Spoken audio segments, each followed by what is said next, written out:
So I was reading this article earlier that I thought was kind of funny, where people are actually like renting chickens because they want the eggs. But I don't know. I think it's a little bit silly and also kind of a little bit dangerous from a biosecurity standpoint. But I think a lot of people have different philosophies on that particular area.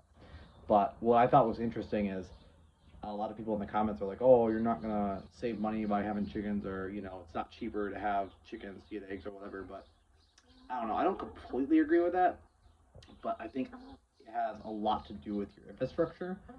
I mean, to be completely honest, like what's going to cost the most money is building a coop and a run. I mean, you got to figure out how many birds you think you're going to get, and how many, based off of that, you're going to have a certain size coop and a certain size run.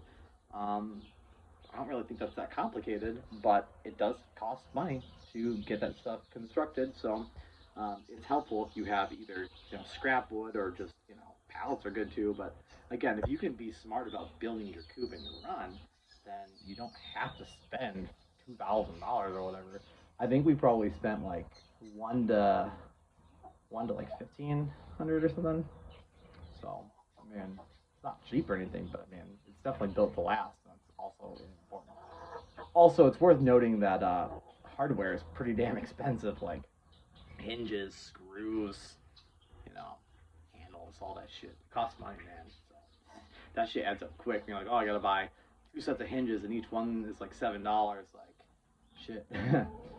And of course, there's more than two hinges in the bill or whatever. But that's not the point.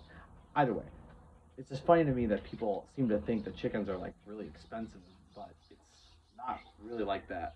I mean, like I said, the infrastructure is the expensive part, but like a bag of chicken feed can be like $15 to $25 depending on where you get it from, and they're usually 40 or 50 pounds. And I personally like to just buy the most I can, so usually I just buy one of the 50-pound bags. I'm good for a little while. But again, that depends on how many chickens you have.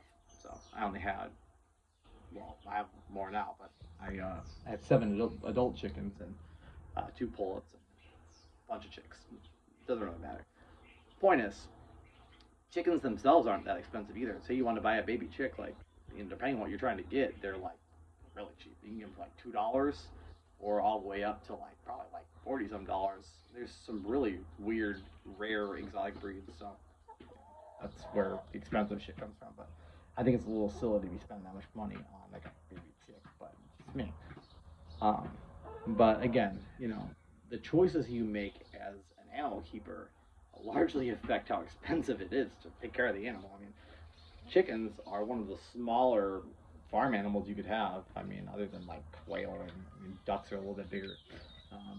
But yeah, I think people really are overestimating how much money it costs, or the chicken keepers that are commenting saying it's expensive are going way too hard with it, because like you ain't need to be spending $50 on barn lime. I can get barn lime for like $4. Waukesha barn lime, it's all the same shit. You don't need to buy Saturday first lime.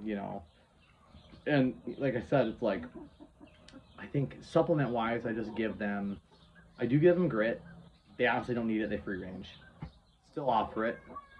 I also offer oyster shells, which is a lot more necessary now that I'm feeding all of my chickens fucking chick feed, because I can't be giving layer pellets to my baby chicks.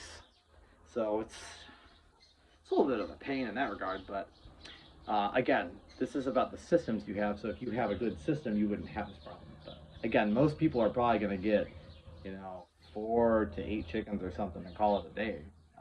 But yeah, I don't know. I just think it's strange because again, once you have the coop built and you've already had chickens one time, like you can kind of do it in such a way that they kind of cycle. Maybe you have baby chicks as well as adult hens, and then the whole cycle keeps going. So I don't know.